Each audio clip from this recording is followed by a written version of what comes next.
우리에게 주시는 말씀은 신약성경 로마서 8장 1절부터 4절 말씀입니다. 로마서 8장 1절부터 4절 말씀을 제가 봉독하겠습니다. 그러므로 이제 그리스도 예수 안에 있는 자에게는 결코 정죄함이 없나니 이는 그리스도 예수 안에 있는 생명의 성령의 법이 죄와 사망의 법에서 너를 해방하였습니다. 율법이 육신으로 말미암아 연약하여 할 수 없는 그것을 하나님은 하시나니 곧 죄로 말미암아 자기 아들을 죄 있는 육신의 모양으로 보내어 육신의 죄를 정하사 육신을 따르지 않고 그 영을 따라 행하는 우리에게 율법의 요구가 이루어지게 하려 하심이니라. 아멘. 사도 바울은 로마서 7장에서 내 속 곧 내 육신에 선한 것이 거하지 아니하는 줄을 아노니 원함은 내게 있으나 선을 행하는 것이 없노라 라고 고백하며 괴로워했습니다. 그는 마음으로는 하나님의 법을 사랑하지만 죄의 법이 자신을 사로잡아 오는 것을 보면서 오호라 나는 곤고한 사람이로다. 이 사망의 몸에서 누가 나를 건져내랴 라고 절규하기도 했죠. 하지만 오늘 읽은 본문은 그 깊은 절망의 터널을 지나 환한 빛으로 가득 찬 영광의 세계로 우리를 초대합니다. 로마서 8장은 성경 중에 성경이며 복음의 진수라고도 불립니다. 그 영광스러운 포문을 여는 첫마디가 무엇인지 우리 다시 한번 살펴보겠는데요. 로마서 8장 1절 말씀을 다 같이 읽겠습니다. 그러므로 이제 그리스도 예수 안에 있는 자에게는 결코 정죄함이 없나니. 아멘. 우리는 이 결코 정죄함이 없다는 선언을 깊이 생각해 보아야 합니다. 여기서 정죄라는 단어는 법적인 용어입니다. 재판장이 피고인을 향해 너는 죄인이다 라고 판결을 내리고 그에 따른 형벌을 확정하는 것을 말하죠. 그런데 하나님께서는 예수 안에 있는 우리를 향해 정죄함이 없다고 판결하셨습니다. 그런데 여러분 솔직하게 또 정직하게 우리 자신을 돌아보면은 우리에게 정말 정죄받을 내용이 하나도 없을까요? 그렇지 않습니다. 우리 안에는 여전히 부패한 마음이 옛사람의 흔적으로 남아 있습니다. 예수를 믿고 구원을 받았다고 하지만 우리는 여전히 미워하고 시기하고 탐욕을 품으며 하나님의 말씀보다는 내 뜻과 내 욕심을 앞세울 때가 더 많이 있습니다. 때로는 내가 이러고도 과연 신자인가 성도인가 라는 자책이 들 정도로 죄의 지배 아래 넘어지기도 합니다. 그럼에도 불구하고 성경은 분명하게 말씀합니다. 하나님은 우리의 그 옛사람의 흔적 때문에 혹은 그 부패성에서 나온 연약한 죄 때문에 우리를 결코 단죄하거나 심판하지 않으신다고 합니다. 이것은 하나님이 그냥 딱 한 번 우리의 죄를 눈 감아 주셔서 없어지는 그런 것이 아닙니다. 예수님 안에 있는 사람, 우리들은 법적으로 이미 그 모든 죄의 대가를 치렀기 때문에 다시는 그 죄로 인해 심판을 받지 않게 되었다는 뜻입니다. 하나님은 우리의 신앙 성과나 도덕적 수준을 조건으로 우리에게 주신 구원을 취소하거나 이렇게 허락하는 분이 아니십니다. 구원은 전적으로 예수님 안에 있느냐에 달려 있죠. 이것이 그리스도의 복음입니다. 그렇다면 왜 예수 안에 있는 자에게는 이토록 완벽한 무죄 판결이 내려진 것일까요? 그 첫 번째 이유는 성령의 역사 때문입니다. 오늘 본문 2절 말씀을 우리 다 같이 읽어보겠습니다. 시작. 이는 그리스도 예수 안에 있는 생명의 성령의 법이 죄와 사망의 법에서 너를 해방하였습니다. 바울은 여기서 두 가지 법을 대조합니다. 하나는 죄와 사망의 법입니다.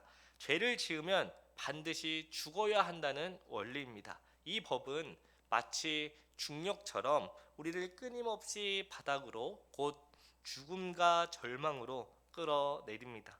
우리의 힘으로는 이 죄의 중력을 거스를 수 없죠. 그러나 하나님께서는 이보다 더 강력한 법, 곧 생명이 되시는 성령의 법을 우리에게 주셨습니다. 비행기가 중력을 이기고 하늘을 날아오르는 양력의 원리를 이용하듯이 이 성령의 법은요, 죄의 인력을 끊어내고 우리를 생명으로 들어 올립니다. 성령님은 우리 안에서 죄책감을 완전히 씻어주시고 영원한 생명을 우리 안에 부어주십니다. 여기서 우리가 주목할 것은 성령의 복원력입니다. 생명이 되시는 성령의 법을 받은 사람은 때로는 죄의 유혹 때문에 충동적으로 휩쓸려서 전에는 믿지 않는 자처럼, 그러니까 예수님을 믿지 않는 자처럼 보일 때가 있습니다. 하지만 내 안에 계신 성령님은 우리를 그 죄의 자리에 그냥 내버려 두지 않으십니다. 시간이 지나면 반드시 우리를 하나님 앞으로, 하나님께로, 하나님 품으로 돌이키게 하십니다. 그 증거가 무엇일까요? 바로 눈물의 회개입니다. 그래서 이 회개는 사실 우리의 나의 의지가 아니라 성령의 법이 우리 안에 작동하여 우리를 생명의 상태로 복원시키고 하나님께로 돌이키게 하는 거죠. 그것이 우리 안에 작동하고 있다라는 가장 확실한 증거이기도 합니다. 그런가 하면 예수님 안에 있는 자에게 결코 정죄함이 없는 두 번째 이유는 하나님께서 율법이 할 수 없는 일을 친히 행하셨기 때문입니다. 오늘 본문 3절 말씀은 제가 읽겠습니다. 율법이 육신으로 말미암아 연약하여 할 수 없는 그것을 하나님은 하시나니 곧 죄로 말미암아 자기 아들을 죄 있는 육신의 모양으로 보내어 육신의 죄를 정하사. 율법 자체는 사실 나쁜 것이 아닙니다. 율법은요, 하나님의 거룩한 기준이 무엇인지를 보여주죠. 그래서 레위기 18장 5절에는 너희는 내 규례와 법도를 지키라. 사람이 이를 행하면 그로 말미암아 살리라. 나는 여호와니라 라고 말씀합니다. 문제는 무엇입니까? 율법이 아니라 우리의 육신이 문제입니다. 인간의 본성은 너무나 부패하고 연약하여 율법이라는 거룩한 거울 앞에 서면 내가 죄인이라는 사실만을 더 뼈저리게 깨달을 뿐이지 그것을 지켜낼 능력은 없습니다. 마치 거울에 내 얼굴에 묻은 이 오물을 보여줄 수는 있지만 그 오물 자체를 닦아줄 수는 없는 것과 같습니다.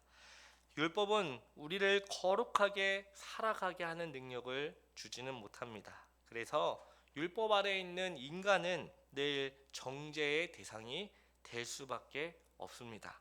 하지만 하나님은 율법이 하지 못하는 것을 하시죠. 어떻게 하셨습니까?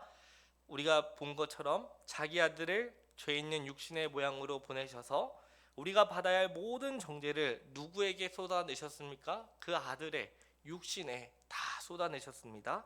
하나님은 율법을 폐하신 것이 아니라 율법의 요구를 우리 대신에 예수님께 물으셨습니다. 예수님이 속죄 제물이 되심으로 우리가 지은 모든 죄에 대한 하나님의 공의로운 진노를 다 받아내셨습니다. 그래서 이제 우리에게는 쏟아질 진노가 남아있지 않습니다. 마지막 4절을 우리 다 같이 한번 읽어보겠습니다. 시작. 육신을 따르지 않고 그 영을 따라 행하는 우리에게 율법의 요구가 이루어지게 하려 하심이니라. 아멘. 여기서 율법의 요구란 율법이 지향하는 완전한 의를 뜻합니다. 우리는 결코 도달할 수 없었던 그 의로운 상태를 하나님께서 예수 그리스도를 통해 우리에게 값없이 선물로 주셨습니다. 그리스도의 의가 우리에게 덧입혀진 것이죠. 이제 우리는 하나님 앞에 설 때 내 누더기 같은 의가 아니라 예수님의 빛나는 의를 입고 서게 됩니다. 이제 이 큰 은혜를 입은 사람에게는 변화가 나타나기 시작하는데요. 그것은 육신을 따르지 않고 영을 따라 행하기 시작하는 것입니다. 근데 여기서 우리가 오해하지 말아야 할 것이 있습니다. 우리가 그 영을 따라 살기 때문에 의로워지는 것이 아니라 이미 예수님으로 말미암아 의로워졌기 때문에 그 은혜에 감사하여 성령의 인도를 그 영을 따라 살게 되었다라는 것이죠. 우리가 성령을 따라 살려고 애쓰는 것은 우리가 구원을 받거나 복을 얻기 위해서가 아니라 나를 구원하신 하나님의 사랑에 대한 감사요 마땅한 반응이라는 것이죠. 오늘 우리는 로마서 8장의 말씀을 가슴 깊이 새겨야 합니다. 사단은 끊임없이 우리를 시험합니다. 내가 전도사냐? 네가 그러고도 전도사냐? 네가 그러고도 권사냐? 또는 집사냐? 또는 네가 그러고도 신자냐라고 끊임없이 우리를 정죄합니다. 네 모습을 보라는 것이죠. 네 속에 있는 죄를 보라고 끊임없이 우리를 속삭입니다. 우리를 다시 죄와 사망의 그 법의 공포 아래로 계속 밀어 넣으려고 하는 것이죠. 그때마다 오늘 말씀을 우리는 기억해야 합니다. 그 말씀을 기억하면서 이렇게 고백해야 되는 거죠. 그렇다. 나는 여전히 부족하다. 나는 여전히 부족합니다. 나는 여전히 죄의 유혹에 흔들리는 연약하고 모자라지만 그러나 하나님은 그런 나를 정죄하지 않으신다라는 것이죠. 왜 그렇죠? 우리가 예수 그리스도 안에 있기 때문입니다. 내 안에는 이제 죄와 사망의 법이 아니라 생명의 성령의 법이 우리 안에 있고 그것이 나를 주관하고 다스리기 때문입니다. 그래서 우리의 구원은 안전하죠. 우리의 실수, 우리의 잘못, 우리의 부족함은 결코 하나님의 사랑보다 크지 않습니다. 우리의 부패함이 예수님의 십자가의 그 은혜보다 강하지 않죠.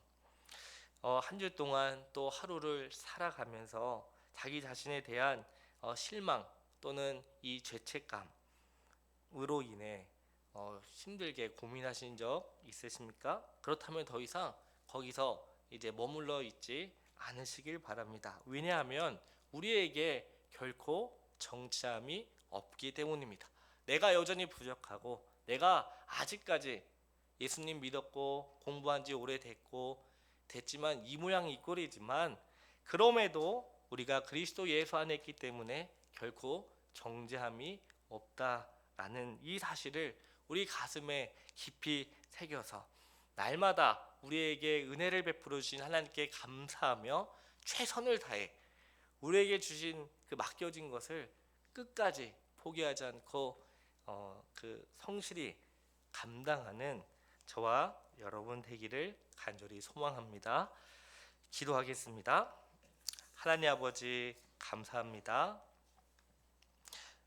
오늘 말씀을 통해서 우리가 우리에게 결코 정죄함을 없음을 알려주시고 이제 우리가 예수 그리스도 안에서 또 생명의 성령의 법이 우리 안에 작동하여 우리를 거룩함으로 의로 인도해 주신 것을 늘 기억하며 우리에게 주신 약속의 말씀 이미 이루어진 것과 앞으로 이루어질 것을 바라보며 날마다 우리에게 주신 그 모든 일들을 성실하게 잘 감당할 수 있도록 하나님 은혜를 더하여 주시옵소서.